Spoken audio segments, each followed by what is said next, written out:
प्यारे दर्शकों नमस्कार। तारीख है आज 27 जून 2025, दिन शुक्रवार। हिंदी तिथि आषाढ़ माह शुक्ल पक्ष द्वितीया। आइए नजर डालते हैं हमारे प्यारे राज्य हिमाचल प्रदेश की तमाम बड़ी खबरों पर।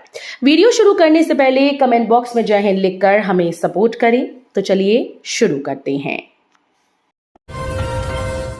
शिक्षा में हिमाचल की बड़ी छलांग, नेशनल अचीवमेंट सर्वे 2025 में पाया 5वां स्थान। मुख्यमंत्री सुखविंदर सिंह सुक्खू के नेतृत्व में हिमाचल प्रदेश ने शिक्षा के क्षेत्र में उल्लेखनीय प्रगति की है। नवीनतम राष्ट्रीय उपलब्धि सर्वेक्षण 2025, जिसे परख 2025 के रूप में भी जाना जाता है, ने हिमाचल प्रदेश को राष्ट्रीय स्तर पर समग्र रैंकिंग में 5वें स्थान पर रखा है, जो पिछली भाजपा के नेतृत्व वाली सरकार के दौरान किए गए 2021 के सर्वेक्षण में 21वें स्थान से एक महत्वपूर्ण छलांग है। सर्वेक्षण के अनुसार हिमाचल प्रदेश ग्रेड 3 स्तर पर दूसरे स्थान पर, ग्रेड 6 पर 5वें और ग्रेड 9 पर चौथे स्थान पर रहा, जो स्पष्ट रूप से राज्य की शिक्षा प्रणाली में पर्याप्त गुणात्मक सुधारों को दर्शाता है। ये उल्लेखनीय प्रगति मुख्यमंत्री सुखविंदर सिंह सुक्खू के मार्गदर्शन में वर्तमान सरकार के द्वारा शुरू किए गए केंद्रित सुधारों की एक श्रृंखला का परिणाम है। हिमाचल में 6 दिन भारी बारिश की चेतावनी, 8 जिलों में बाढ़ का अलर्ट। हिमाचल प्रदेश में मानसून पूरी तरह से सक्रिय हो चुका है और लगातार हो रही मूसलाधार बारिश ने जनजीवन को अस्त व्यस्त कर दिया है। राज्य में आगामी 6 दिनों तक कई हिस्सों में भारी बारिश होने की संभावना जताई गई। मौसम विज्ञान केंद्र शिमला के द्वारा जारी पूर्वानुमान के मुताबिक 27 जून से 2 जुलाई तक राज्य में व्यापक वर्षा की चेतावनी दी गई। इस दौरान 5 दिन येलो और 29 जून को ऑरेंज अलर्ट जारी किया गया। इस दौरान कहीं कहीं बहुत भारी बारिश हो सकती है, जिससे नदियों नालों में बाढ़ आने और भूस्खलन जैसी घटनाओं की आशंका है। शुक्रवार को राज्य के 8 जिलों चंबा, हमीरपुर, कांगड़ा, किन्नौर, कुल्लू, मंडी, शिमला और सोलन में बाढ़ की चेतावनी जारी की गई। बेंगलुरु से शिमला पहुंची एचआरटीसी की 24 नई वॉल्वो बसेस, दमदार लुक और कमाल के हैं फीचर्स। हिमाचल पथ परिवहन निगम एचआरटीसी की नई 24 वॉल्वो बसेस अत्याधुनिक सुविधाओं के साथ राजधानी शिमला पहुंच गईं। बेंगलुरु से इन बसेस को 5 दिनों के भीतर निगम के प्रशिक्षित चालकों के द्वारा चलाकर शिमला की तारादेवी वर्कशॉप लाया गया। जुलाई माह के पहले सप्ताह में रजिस्ट्रेशन व इंस्पेक्शन की औपचारिकताएं पूरी करने के बाद ये सभी बसेस प्रदेश के विभिन्न शहरों से दिल्ली, चंडीगढ़, कटरा, जम्मू सहित अन्य प्रमुख रूट्स पर चलना शुरू हो जाएंगी। नई बसेस के जुड़ने से प्रदेश के भीतर और बाहरी राज्यों से आने जाने वाले यात्रियों व पर्यटकों को अत्यधिक सुविधा मिलेगी। एचआरटीसी के द्वारा खरीदी गई ये सभी वॉल्वो बसेस 9600 मॉडल की हैं, जो अब तक की सबसे नई डिजाइन वाली लग्जरी वॉल्वो मानी जा रही हैं। सावधान, मानसून में बढ़ रहा डेंगू का खतरा, जानिए कैसे करें बचाव। बरसात के मौसम में अनेक बीमारियां पांव पसार लेती हैं। आमतौर पर बरसात में तेज बुखार से पीड़ित रोगियों की संख्या बढ़ जाती है, इसलिए लोगों को बरसात के दिनों में होने वाली बीमारियों से सावधान रहना चाहिए। इस मौसम में फैलने वाली एक बीमारी है डेंगू। डेंगू एक वायरस से होने वाली बीमारी का नाम है, जो एडीज नामक मच्छर के काटने से होता है। इस मच्छर के काटने पर विषाणु तेजी से मरीज के शरीर पर अपना असर दिखाते हैं, जिससे तेज बुखार और सिर दर्द जैसे लक्षण दिखाई देने लगते हैं। इसे हड्डी तोड़ बुखार या ब्रेक बोन बुखार भी कहा जाता है। क्योटेक ग्रुप के सीईओ सुमित सिंगला को मिला अंतर्राष्ट्रीय सम्मान, अमेरिका व लंदन की संस्थाओं ने किया सम्मानित।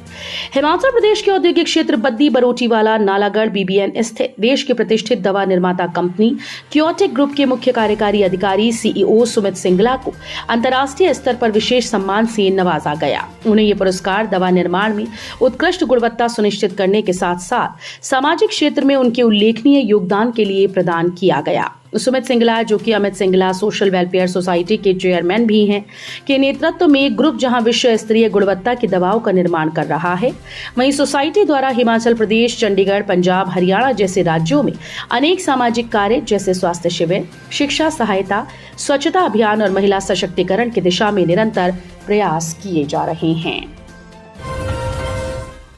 उत्तराखंड में शहीद हुआ जवाली का आईटीबीपी जवान। विधानसभा क्षेत्र जवाली के अधीन ग्राम पंचायत जूल का आईटीबीपी जवान अंकज कुमार 35 वर्षीय पुत्र ठाकुर सिंह वीर गति को प्राप्त हो गई, जिससे परिजनों सहित समस्त पंचायत में शोक की लहर दौड़ गई। अंकज कुमार आईटीबीपी में उत्तराखंड अल्मोड़ा में बतौर चालक कार्यरत थे। ब्रेन स्ट्रोक के कारण उनका देहांत हुआ। शहीद अंकज कुमार के चाचा कुलदीप सिंह ने जानकारी देते हुए बताया कि आईटीबीपी के अधिकारी ने जानकारी दी कि अंकज कुमार कुमार ब्रेन स्ट्रोक के कारण शहीद हो गए। उन्होंने बताया कि पिछले 1 महीने पहले ही अंकज कुमार छुट्टी काटकर वापस गया था। शहीद अंकज कुमार के पिता ठाकुर सिंह भाली में दर्जी की दुकान करते हैं, जबकि माता कांता देवी गृहिणी हैं। शहीद अंकज कुमार की पत्नी सपना देवी भी गृहिणी हैं। शहीद के 2 बेटे आदित्य 10 वर्षीय और सूर्यांश 8 वर्षीय हैं। सीएम सुक्खू की पर्यटकों से अपील, सैलानी हिमाचल आएं पर नदी नालों के पास न जाएं। हिमाचल में मानसून सीजन के दौरान मुख्यमंत्री ने पर्यटकों को हिमाचल आने का न्योता दिया। अपने सरकारी निवास ओकओवर में मीडिया से बात करते हुए मुख्यमंत्री सुखविंदर सिंह सुक्खू ने कहा कि मानसून टूरिस्ट सीजन भी हिमाचल में अच्छा होता है, इसलिए देश विदेश के पर्यटकों को हिमाचल आना चाहिए। उन्होंने कहा कि बरसात के सीजन में नदी नालों के किनारे जाने से परहेज करना चाहिए। बाकी हिमाचल के शहरी क्षेत्रों में यदि पर्यटक अच्छे होटल में रहते हैं तो कोई खतरा नहीं। मुख्यमंत्री ने कहा कि 2023 में आई भयंकर बाढ़ के बाद 17,000 से ज्यादा लोग हिमाचल में बाहर के फंस गए थे, जिन्हें राज्य सरकार ने सुरक्षित निकाल दिया। हिमाचल के सहायक ड्रग कंट्रोलर निशांत सरीन के 8 ठिकानों पर ईडी का छापा, लग्जरी गाड़ियां और महंगी शराब के साथ बोतलें बरामद। प्रवर्तन निदेशालय ईडी चंडीगढ़ जोन ने 22 और 23 को हिमाचल के कांगड़ा में तैनात सहायक ड्रग नियंत्रक निशांत सरीन, उनके परिवार के सदस्यों और सहयोगियों के हरियाणा और पंजाब में स्थित 7 आवासीय वाणिज्यिक परिसरों और सरकारी कार्यालयों में तलाशी अभियान चलाया। ये तलाशी सरीन के सहायक औषधि नियंत्रक बद्दी के रूप में तैनात रहते हुए व्यक्तिगत लाभ और भ्रष्टाचार और रिश्वत के लिए आधिकारिक पद का दुरुपयोग करने से संबंधित एक मामले की गई। प्रवर्तन निदेशालय की ओर से गुरुवार को इसकी जानकारी दी गई है। धर्मशाला में मनूनी खड्ड के बहाव में बहे मजदूरों में से 5 के शव बरामद, 3 अभी भी लापता, कई को किया गया रेस्क्यू। मनूनी खड्ड में पानी के तेज बहाव में बहे मजदूरों में से 4 के शव बरामद हो गए। 2 के शव बुधवार को बरामद कर लिए गए, जबकि 3 के शव एसडीआरएफ व पुलिस सर्च टीम ने वीरवार को बरामद किए।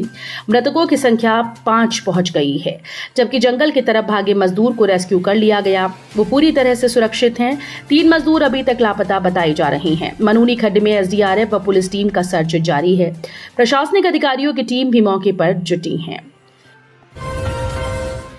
शिक्षा मंत्री ने फतेहपुर में किया 10 करोड़ की शैक्षणिक परियोजनाओं का भूमि पूजन। शिक्षा मंत्री रोहित ठाकुर ने वीरवार को फतेहपुर विधानसभा क्षेत्र में लगभग 20 करोड़ रुपए की लागत से प्रस्तावित 2 महत्वपूर्ण शैक्षणिक परियोजनाओं का भूमि पूजन कर विधिवत शिलान्यास किया। इसमें मंझार में पहले चरण में 14 करोड़ रुपए की लागत से बनने वाला Rajiv Gandhi day boarding school और रेहन में 5.65 करोड़ रुपए की लागत से बनने वाली सार्वजनिक लाइब्रेरी शामिल है।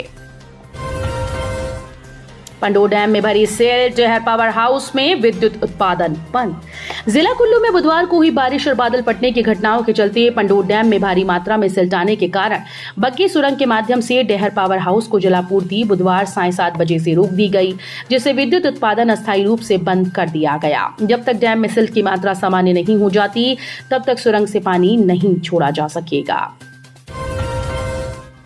शर्मनाक, स्कूल की महिला कर्मचारी के साथ प्रिंसिपल ने बनाए कई बार जबरन शारीरिक संबंध, इनकार करने पर बेल्ट से पीटा, एफआईआर दर्ज।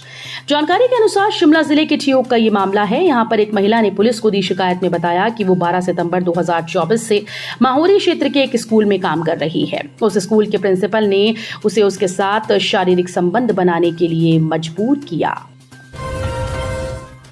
नशा मुक्ति दिवस पर मालूवाला में दर्दनाक घटना, नशे की ओवरडोज से युवक की हुई मौत।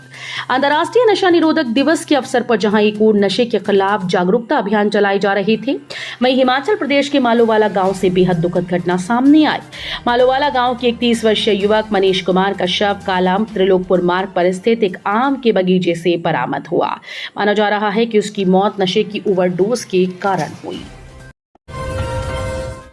तो ये थी आज की फटाफट खबरें। हम मिलेंगे अगले बुलेटिन में, तब तक के लिए धन्यवाद। जय हिंद।